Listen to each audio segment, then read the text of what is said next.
Le danger qui est là devant nous par rapport à l'exploitation ou bien à la surexploitation du bois aujourd'hui dans Makalondi, c'est qu'on risque de ne plus avoir d'arbres dans Makalondi comme dans beaucoup de zones où cette coupe-là a commencé.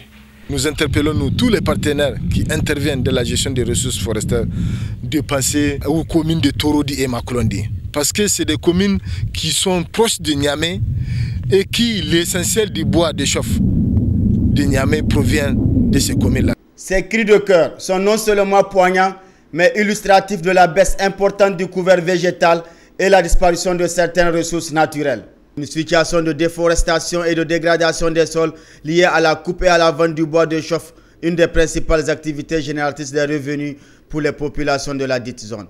Au service environnement et lutte contre la désertification, l'inquiétude est palpable devant l'ampleur du phénomène qui est encouragé en partie par le défrichement, ajoutant. La dégradation ou bien la déforestation, c'est surtout, je le dis et je le répète, le défrichement, l'avancée du front agricole. Parce que les marchés, on a beau du couper, si on laisse la ressource, ça va se régénérer, vous allez voir. Il y a des endroits expérimentaux où je peux vous trouver où ça a bien donné. Mais si on défriche un champ, si on met en culture une terre forestière, c'est fini, ça ne va plus revenir à son stade initial. Même si on l'abandonne en jachère, c'est fini. Il reçoit des enquêtes de GESFOR comme que chaque année, les terres cultivables augmentent de 13% dans le poste administratif de Torodi. Le défrichement peut-il être seul responsable de tant de dégâts sur la nature? Une opinion qui est loin d'être partagée par les chefs traditionnels sur qui est dirigé ce doigt accusateur des forestiers. ngari harin no an sajo pati kaka gora lai mandu baba fokate ba han foi manate esatemo bolkangin nigin sajo hasaror nde hasar hainu hasar me nde bolakam koy gonda hasar nga wogdire no me ya babol folone manano esinomo ya ba de hay kangi sajo adasino ambori. Des tas de bois exposés à la vente à l'entrée du village de Faray, un spectacle qu'on retrouve un peu partout dans cette zone. Kamiri Kansia, habitant de Faray, estime que la coupe de bois menace même l'existence du village. Turo nero yono dei ikanda de bore se dole no gama ansajo ban. Matka agoda din mantiya din no. So nda go tonton ya din. Akoy kano den go ne ndi toro din ga fone. Ya dinga na famantara. Irwan kirgba. Fondo kigi ningi sambu irisa jomi yega bori matka goda ba sitwadin hambara agte dama amma digo ga bere irbum bay girira. Cet autre habitant de la contrée que nous avons trouvé dans ses corvées quotidiennes déplore le phénomène de coupe de bois qui a plongé les habitants dans des lendemains incertains.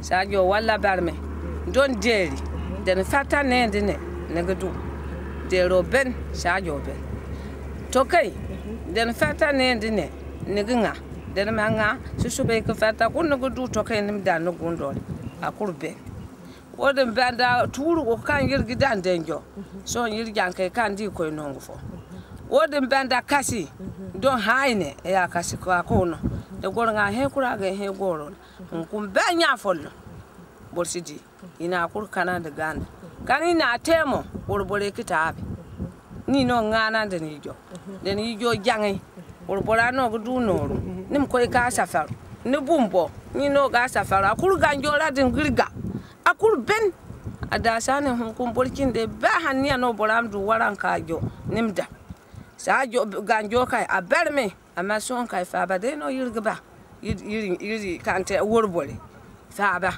sa jo fa ba. La sonnette d'alarme est tirée aux décideurs politiques et ONG de prendre leurs responsabilités pour sauver la forêt dans les communes de Makalondi et Torodi à travers des initiatives pertinentes à l'image du CESAO, pôle régional Niger, avec son projet de mise en œuvre des activités de gestion de ressources forestières dans 5 villages de Torodi et 5 de Kanchari. Kameti, ancien bûcheron, a jeté aujourd'hui sa hache au profit du programme de récupération des terres. Il regrette son passé de bûcheron et exhorte les partenaires à les accompagner davantage afin d'enterrer définitivement ce passé. Jawone won manka jawone manka tur bere de no yurgo ala tur bere ba saba jiru way wata de non kan gonda tur bobo kan yir furale di son ka kulbera go te ganganyo ya no de be kan hasaro kaite pati non de du danga de balme foto ilse tanga de mata kan sonda il fu ya herga bor koy du nisiga no ro kena jinan o no kay ak dama o de go il koy ngare am tonton kibisa danga de wone o kayir go sintingam wone o sintinare no jina. Pour le maire de la commune de Makalondi, c'est la faute de l'État qui a démissionné devant ses responsabilités, favorisant ainsi le phénomène. Actuellement, quand vous partez dans toute la commune, au niveau de tous les marchés de bois, vous allez constater que c'est du bois vert un peu partout. Et je dois rappeler qu'au temps où il y avait le suivi rapproché des services techniques, donc du service forestier, ça marchait bien. Mais actuellement, le suivi manque. Et le manque de ce suivi fait que l'anarchie est installée par rapport à cette coupe du bois vert. Et qu'est-ce qui explique le manque de ce suivi? Le manque de ce suivi, c'est parce que l'État s'est dessaisi de ce problème. C'est ce que nous, en tout cas au niveau de la commune, on a toujours dit. Si l'État a pris des textes pour créer des marchés ruraux de bois, il doit aussi se donner les moyens de suivre ces marchés ruraux de bois à travers les services forestiers, à travers le service environnement qui est ici sur place. Qu'à cela ne tienne, dans ce contexte de décentralisation, les communes doivent être autant responsables que l'État dans la préservation de nos forêts. Avec plus de 60 marchés ruraux et les revenus importants qu'ils génèrent, le phénomène de la coupe de bois de chauffe constitue une épée de Damoclès suspendue à la commune de Makalondi qui risque d'assister à la destruction totale de son massif végétal, forestier et une baisse de sa biodiversité les années à venir. Il ressort que les responsabilités sont partagées, même si chaque acteur essaye de tirer le drap de son côté.